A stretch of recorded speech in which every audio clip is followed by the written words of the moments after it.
So, hi everybody.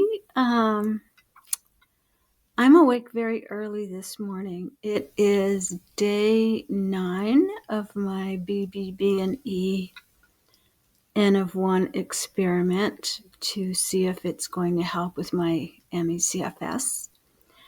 And I set the alarm at 4:44 this morning, which is for those of you who are all about the synchronicities in life and angels and angel numbers. That's a really very positive number because Dave Mack of Zero Carb and I are trying to get an interview done. He's very graciously invited me to be on his channel, which I'm just absolutely thrilled about. And for any of you who don't know who he is, ME/CFSers, you probably won't, but any carnivores watching this, of course you will, because he's already legendary. Does awesome interviews with people. So if you need encouragement or inspiration or information, just go to Zero Carb Life and check out Dave's stuff. Anyway, he's going to interview me, and we had technical difficulties this morning. So, and it's been on my list. So I'm up, I'm wide awake. I even have my makeup on, and my hair is like, I bleached it so that I got tired of the roots. So I'm a little more presentable for this vlog or vlog. I don't know how we say it. And I feel good. Like I'm still having a really rough time getting over COVID, which is understandable for someone with my illness. It just takes us a longer time. But I wanted to share just a few highlights of where I am right now with respect to eating and being on BBB&E, and what's going on with the little body. I'm not seeing, I mean, it's early days yet, right? Because it's only day 9 of being this hardcore. But I will say that as I progress each day, I find it harder and harder to imagine ever going back to eating even vegetables. I mean, I'm going to do hardcore carnivore for 90 days and, just see what happens. But already, I mean, it's something that's going on in my physiology because, I see these recipes that people make for meat-based keto or people who are carnivore, but they're carnivore without being like the super radical steak and that's it. People allow themselves wiggle room, which I think is really important. And I'll get back to that in a minute. Why? But I find myself like I watched somebody make a sausage crust pizza, which looked fabulous. But sausage crust carnivore pizza, but they put tomato sauce on it. And my body was actually going, ew, ew, why would they do that? Which is not like me, because I don't know if I've said this in my earlier videos, but I am a foodie for days, and I loved eating the rainbow, and I loved making up fabulous, supposedly healthful meals involving all kinds of ingredients. even when I haven't been on a standard American diet for probably 20 years, but which doesn't mean that I haven't succumbed to my carb addiction, because I have. But I've done it in the context of eating uh,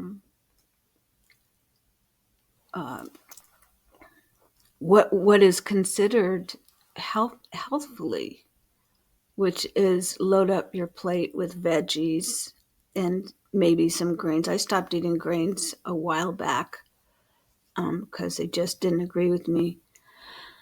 And a little bit of fat, but good fat, olive oil or whatever, olives, and then, a small portion of some kind of animal or tofu or whatever protein, which is not the same thing as throwing box food in the oven or boiling up, boiling bag or whatever. I, I don't eat that way because I love food and I love fresh, whole, preferably organic food. So it's very shocking to me, and that's one of the reasons it took me a hot minute to actually come to carnivore and the proper human diet, because I liked being an omnivore. I loved being an omnivore, and I could spend hours actually, pawing through cookbooks, fantasizing about what am I going to make next, that kind of thing.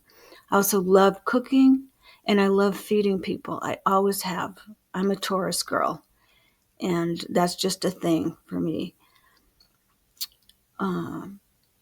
So it surprises me. It surprises me now that I have been like really totally carnivore that was day 8, so this is day 9, and so I'm heading into week 2 of this, and my body is just going, ugh, let's not do that, which is really surprising to me.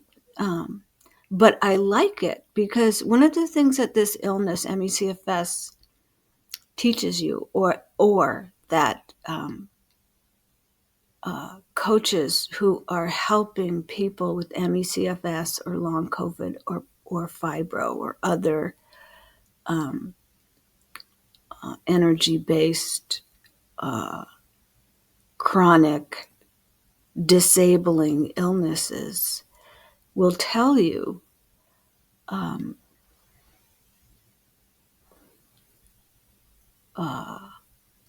I forgot what I was going to say. And that's welcome to my world. It's gone, and once it's gone, it's gone. So, you can fill in that blank. Uh, yeah. So anyway, that has been very eye-opening to me, doing carnivore. And I know what it was, listening to your body. So thanks for your patience. I'm not going to edit this. I don't know how to edit videos yet, but I'll learn. Um, Tuning into your body and listening to your body and asking, what do I need right now? And loving yourself enough to do that is that is one of the absolute keys for healing. It's essential. If you can't learn to do that, good luck with you, and you'll have to wait for a pill, which is not forthcoming at this time. And it takes a lot of practice, because especially for ME/CFS, those of us who get ME/CFS, we're not used to listening to our bodies. As a matter of fact, we're used to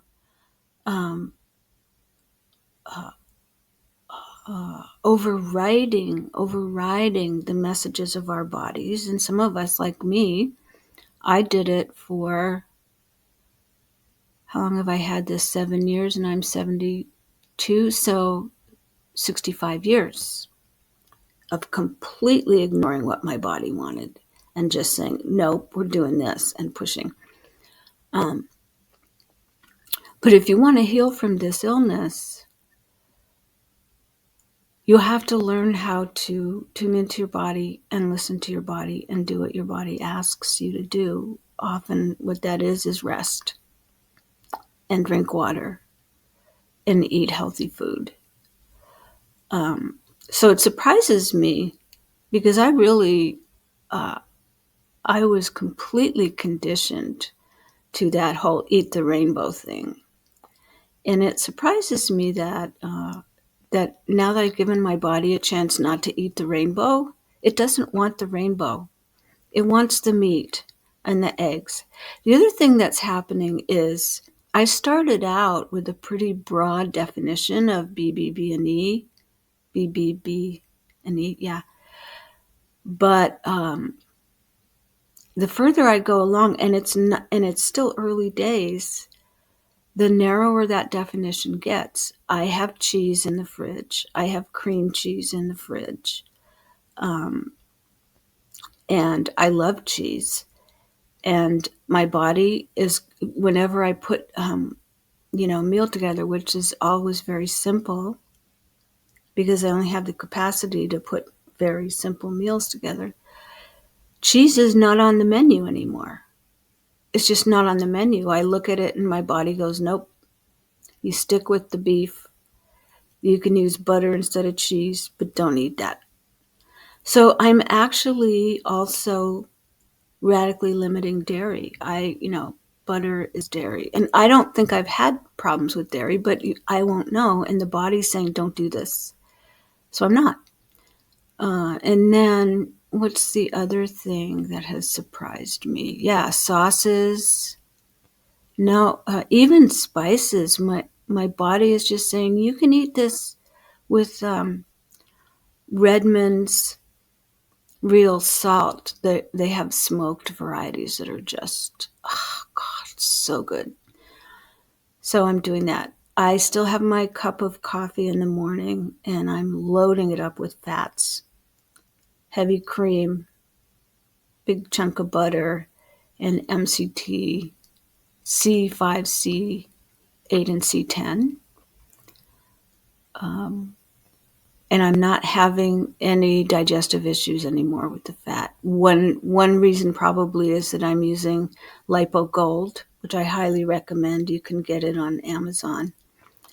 Lipo, Lypo, Gold, digestive enzymes, and that just takes care of it. So, and one of the ways you can tell if your body's not absorbing the fat is that your poos, if it's not, you know, disaster pants, they will float. They will float. And if they're not, because they're full of fat, which floats. And if they're not floating, if they're going to the bottom of the tank, the bowl, then you can give yourself and your little body a big pat on the back because that puppy is absorbing the fat that you need. And for those of us with ME/CFS, this is true for everybody, but because we have there's a big part of our illness that's neurological. And the nerves need fat to keep the myelin sheath that covers them, protects them intact. And the brain needs fat. I think the brain is made up of a lot of fat. I'd have to look that up because I don't know, but I feel like I know that. So that's another huge thing, wonderful thing, 9 days in. My sleep is off the charts good. Now, one of the pillars of recovery for ME/CFS is getting your sleep squared away. With those of you who don't know, this disordered sleep is one of the diagnostic criteria for ME/CFS. It's right up there with post-exertional malaise. And I had disordered sleep. I can't even tell you. And that was one of the first things that I learned in the program I was in. I learned how to nurture my circadian rhythms, which I'll do a video on at some point. But now that which I do, that's actually, that's my non-negotiable. It's the only non-negotiable practice I have left. I'm having to kind of rebuild them because the old ones didn't. They stopped working. So now I'm doing other stuff. But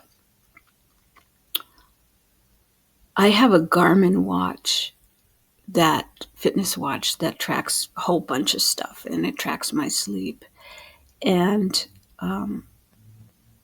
I have never, not once, gone over maybe an hour and a half of deep sleep.